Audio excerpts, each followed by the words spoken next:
In het eerste kwartaal van 2015 werd door de retailers die meedoen aan FashionScan 2,4% minder omzet gemaakt dan in het eerste kwartaal van vorig jaar.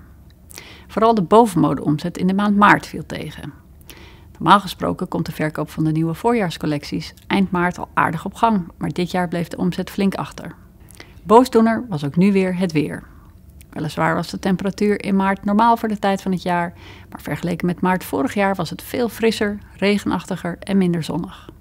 Dat er in maart bijvoorbeeld nog geen sprake was van Rokjesdag, was goed te zien aan de grote omzetdaling van 12,5% in het segment rokken.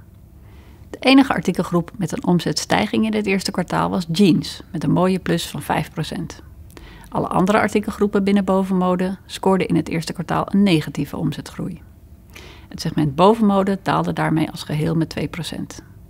Gelukkig is er over de segmenten B-mode en ondermode beter nieuws te melden. De omzet van B-mode was stabiel in het eerste kwartaal en die van ondermode steeg zelfs met 3,3%.